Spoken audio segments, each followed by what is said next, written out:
백남입니다. 2장 찬양 성부 성자 성령 함께 부르겠습니다.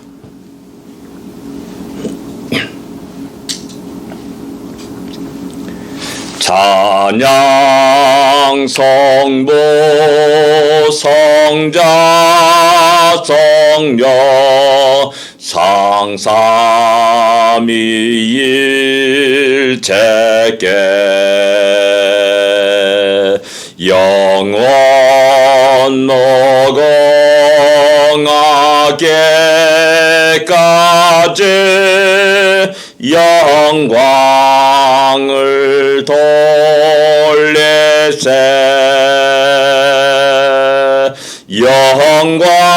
영광을 돌리세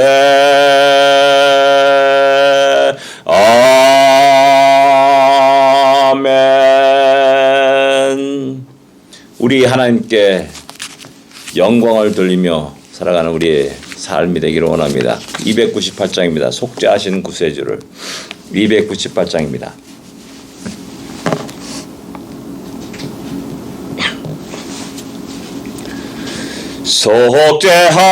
속죄하신 구세주를 내가 찬송하리라.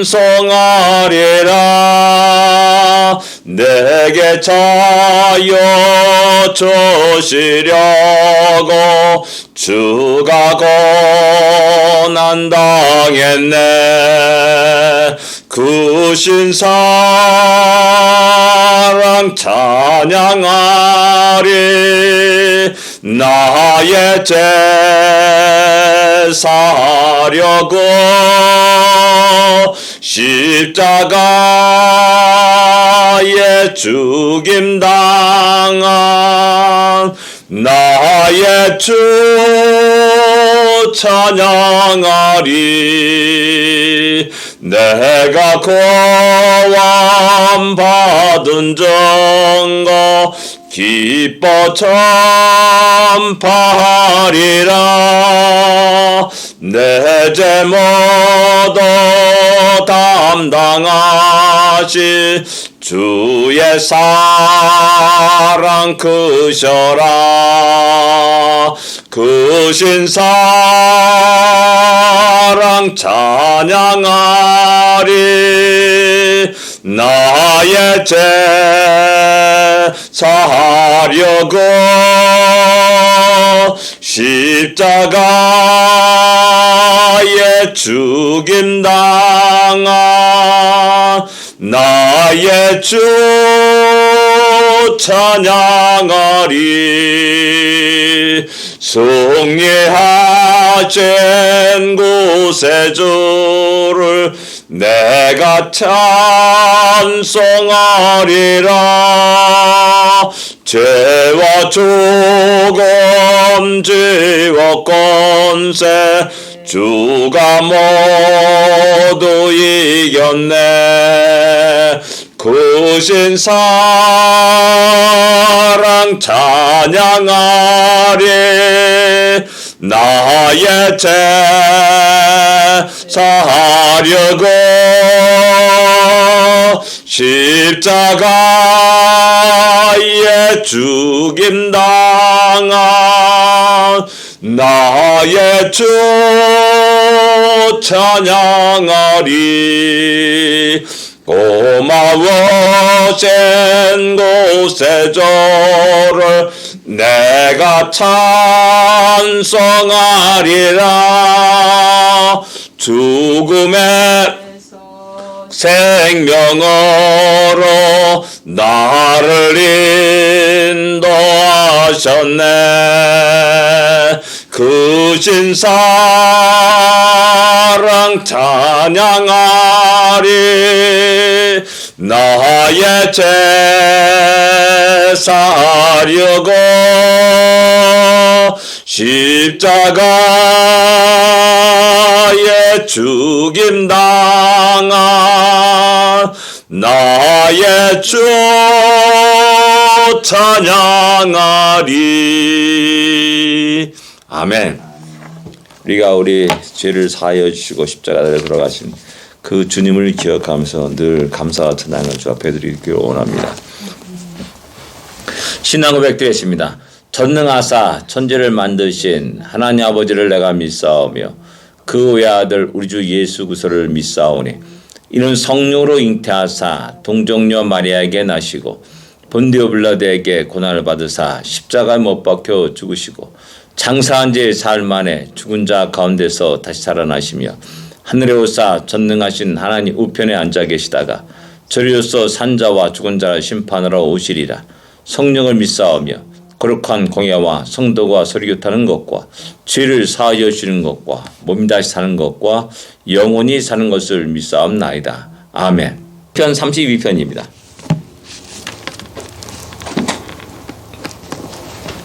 32편입니다. 1절부터 11절까지 같이 읽겠습니다.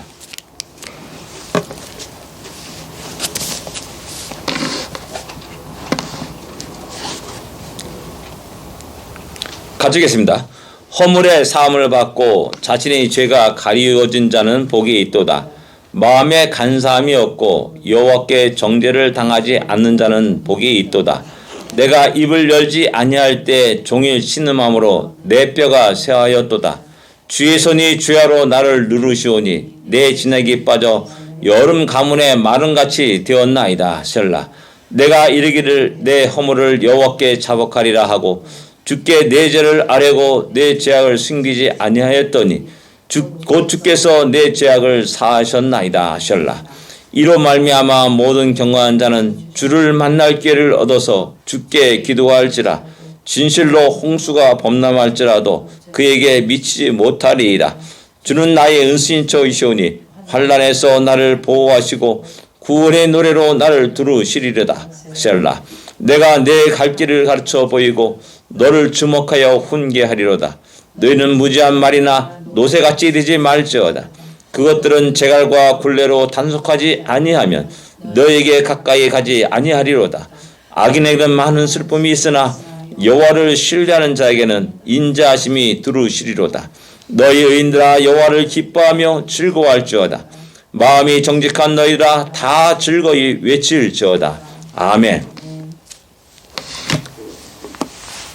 32편은 아마도 이제 다윗이 밧세바를 범한 이후에 이제 기록한 시편이다라고 이렇게 일반적으로 얘기합니다. 아마도 이제 시편 51편 그 회개하는 그 51편 다음에 지어진 시일 것이다라고 이렇게 이야기합니다.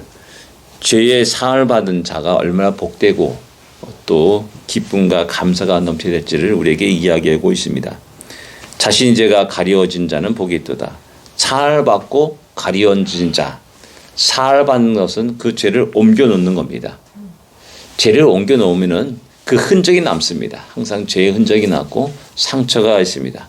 근데 우리 하나님은 또 그 상처까지도 흔적까지도 깨끗하게 덮어 가려워진다는 겁니다. 또한 그런 자가 얼마나 복이 있는지를 다윗은 고백하고 이야기하고 있는 겁니다. 마음에 간사함이 없고 여호와께 정죄를 당하지 않은 자는 복이 있도다라고 이렇게 말씀합니다. 죄의 속성은 숨습니다. 아담과 하와가 범죄함으로 말미암아 자기를 가립니다. 자기 벌거벗은 모습을 알고 자기를 가리죠. 죄의 속성은 자신을 포장하고 가리는 모습을 나타납니다. 그리고 하나님이 부르셨을 때 그는 도망하고 숨습니다.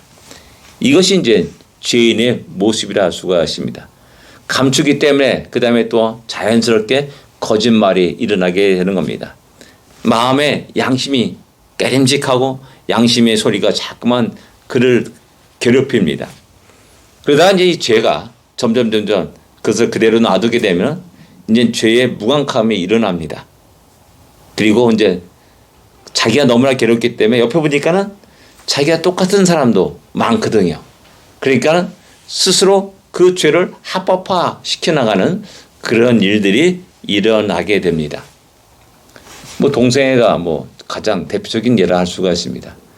예전에는 자기가 그런 성향이 있더라도 절대 입으로 내놓지 않고 발설하지 않고 숨어 있었습니다. 근데 이제 한두 명 그런 것들이 이제 많아지다 보니까는 이제 드디어 표면으로 드러나게 되고 이제 죄를 여기지 않냐고 이제 법을 고쳐가지고 이건 죄가 아니다라는 그런 형태로 이제 사회의 시스템을 바꿔나가기 시작합니다. 지금 그런 상태까지 되었습니다. 죄를 합법화하는 겁니다. 그렇다고 해서 우리가 아무리 법을 수백 번, 수천 번 고친다고 해서 죄가 없어지는 거 아닙니다. 하나님이 보시는 죄는 분명한 죄입니다. 그렇기 때문에 우린 하나님이 우리에게 무엇을 요구하며 하나님께서 이것을 빨리 회개할 것을 요구하고 있다는 사실을 기억하고 우리는 빨리 그것을 던져버릴 수 있어야 된다는 사실입니다. 그럴 때 하나님은 놀랍게 다윗에게 죄를 용서했던 것처럼 그 허물을 사할 받고 또 죄의 가림을 받게 되는 그 놀라운 기쁨과 즐거움을 누리게 되는 겁니다. 그래서 3절 4절을 보면 내가 입을 열지 아니할 때 그건 뭐냐면 회개치 아니할 때 그들을 간직하고 감추고 또 덮어놓을 때 내가 덮어놓으려고 할 때 종일 신음함으로 내 뼈가 쇠하였나이다 라고 이렇게 고백합니다. 양심의 소리가 늘 그를 괴롭히는 겁니다. 너무나 어렵고 힘듭니다. 성령 하나님이 그를 계속 책망합니다. 그럴 때 내 뼈가 쇠하였도다 라고 말합니다. 뼈가 무엇입니까? 우리 몸을 지탱해주는 기둥 같은 존재입니다. 이 뼈가 쇠해지면은 그냥 흐물흐물 설 수가 없고 걸을 수가 없고 그렇게 되는 겁니다. 결국 그는 쓰러질 수밖에 없다라는 사실입니다. 그런 고통과 그 아픔을 회개치 않은 자들에게 계속하게 됩니다. 그리고 주의 손이 주야로 나를 누르시오니 내 진액이 빠져서 여름 가뭄같이 마른같이 되었나이다. 우리가 금방 알 수 있는 건 뭐냐면 기름 짜는 겁니다. 기름 짜는 거. 쫙 압력을 가해서 기름을 꽉 짭니다. 그리고 진액이 그 기름이 빠져나오죠. 그리고 또 그 압력을 해제하면 그 메마른 그 뭡니까 아주 바짝 마른 그것만 이제 남게 되는 겁니다. 그런 고통을 다윗은 경험하게 됩니다. 그 인생 속에 진정 가늠한 자는 하나님이 죽여라 라고 했습니다. 하나님 앞에서 사형 선고를 받은 자입니다. 그럼에도 불구하고 그 죄악을 감추려고 했다가 더 큰 고난과 더 큰 어려움들이 경험하게 됩니다. 그래서 5절에 내가 이르길 내 허물을 여호와께 자복하리라 하고 내 죄를 아뢰고 내 죄악을 숨기지 아니했더니 주께서 내 죄악을 사하셨나이다 이렇게 고백합니다. 우리 마음의 기쁨과 즐거움은 간단합니다. 늘 주님 앞에 오픈된 모습, 적나라한 모습, 벌거벗은 모습으로 나가면 되는 겁니다. 근데 우리는 자꾸만 그것을 감춥니다. 감추고 감추면 감출수록 더 큰 고통과 괴로움이 넘치게 되고 결국 그것이 스스로를 아버지 파멸에 이르게 되고 황폐가 이르게 되고 그 다음에 죽음에 이르게 된다는 사실입니다. 그러기 전에 우리의 양심의 소리, 성령의 책망, 성령 하나님의 책망을 바르게 듣고 우리의 죄를 자복하고 또 아뢰고 또한 하나님께 나가는 우리가 되어야 됩니다. 이 놀란 그 사죄의 은총을 입은 자. 그래서 6절에는 다른 사람에게 권고합니다. 다른 사람에게 충고를 합니다. 모든 경건한 자는 주를 만날 길어서 주께 기도할지라 라고 말씀합니다. 그래서 주께 기도한다는 말은 회개라 하라는 말입니다. 모든 경건한 자들아 겉으로만 경건한 척하지 말고 하나님 앞에 자신의 모든 걸 내려놓고 벗어놓고 적나라한 모습 속에서 하나님 앞에 나가고 기도할 것을 이야기합니다. 그럴 때 홍수가 범람할지라도 그에게 미치지 못하리라 라고 말씀합니다. 하나님이 그를 사랑하십니다. 하나님이 그를 지켜주십니다. 하나님이 그의 모든 죄악을 사하여 주십니다. 사탄의 어떤 공격도 막아주십니다. 왜? 내가 너의 죄를 사해 줬는데 누가 정죄할 거냐라는 겁니다. 누가 고소할 거냐라는 겁니다. 어느 누구도 할 수가 없다는 겁니다. 그런 놀라운 사죄의 은총을 모든 성도들이 경험하면서 또 하나 힘있게 살아가야 됩니다. 그리고 이어서 내가 내 갈 길을 가르쳐 보이고 8절에 보면 너를 주목하여 홍계하려다. 너희는 무지한 말이나 노새같이 되지 말라라고 이렇게 충고하고 권고를 합니다. 그들 모두는 억지로 굴레를 끼워가지고 움직이지 않으면 움직이지 않는 그런 존재 같은 존재라는 거죠. 매가 있어야 되고 또한 굴레가 있어야 되고 재갈을 물려야 되는 그러한 일들이 하게 됩니다. 그렇게 하지 말고 그 얼마나 고통입니까? 괴로움입니까? 재갈을 물려서 굴레를 끌고 가는 거 그런 것은 너무나 힘들고 어려움이고 고통입니다. 그러나 하나님께서 그 모든 죄를 사하였음으로 말미암아 오는 큰 즐거움과 기쁨을 누릴 것을 이야기하고 촉구하고 있습니다. 예, 우리 이 땅에 살아가면서 죄를 짓지 않고 살아간 사람은 하나도 없습니다. 크나 작으나 우리는 순간순간 우리 심령이 무뎌지지 않기를 기도해야 됩니다. 우리 심령이 황폐되지 않기를 기도해야 됩니다. 우리 심령에 가물지 않기를 위해서 기도해야 됩니다. 늘 언제나 죄에 민감하고 죄를 미워하고 죄를 멀리하고 죄를 싸워서 승리하는 우리가 되어야 됩니다. 그것은 간단합니다. 나의 이 연약한 모습, 죄인의 모습 그대로 주 앞에 나가고 고하면 됩니다. 그럴 때 하나님이 그 모든 죄를 사하여 주시고 또한 가려주신 놀라운 은혜가 있게 됩니다. 그 하나님의 은혜를 또한 감사하며 그 은혜 속에 기뻐하며 즐거워하는 우리의 삶이 되기를 원합니다. 기도하겠습니다. 하나님 아버지 은혜를 감사합니다. 감사합니다. 우리가 무엇이 가운데 그 놀라운 은혜를 그 놀라운 사랑을 쏟아 부어 주십니까? 죽을 수밖에 없었던 죄인입니다. 여전히 죄를 먹고 마시고 살아가는 연약한 존재입니다. 마음은 온유로되 육신이 연약하여서 늘 넘어지고 쓰러집니다. 하나님 그러나 다시 한번 우리가 주님을 바라봅니다. 주님 앞에 나아갑니다. 우리의 연약함을 우리의 죄악됨을 우리의 교활함을 우리의 교만함을 아버지와 주님 앞에 고합니다. 하나님 다시 한번 주님의 그 놀란 자비와 또한 인자하심으로 사랑하심으로 우리를 덮어 주십시고 주님의 보혈의 피로 우리를 정결케 하여 주십시고 그 기쁨과 즐거움과 감사함을 아버지와 하나님께 돌려드리며 주님 앞에 마음껏 뛰놀고 힘있게 또 오늘도 믿음의 발걸음을 내딛게 하여 주시옵소서. 예수님으로 간절히 기도드립니다. 아멘. 하늘에 계신 우리 아버지여 이름이 거룩히 여김을 받으시오며 나라의 마옵시며 뜻이 하늘에서 이루어진 것 같이 땅에서도 이루어지리이다. 오늘날 우리에게 일용할 양식을 주옵시고 우리가 우리에게 죄진 자를 사하여 준 것 같이 우리 죄를 사하여 주옵시고 우리를 시험에 들지 말게 하시며 다만 악에서 구하옵소서. 되게 나라와 권세와 영광이 아버지께 영원히 쌓옵나이다. 아멘. 승리하십시오. 복된 하루가 되십시오.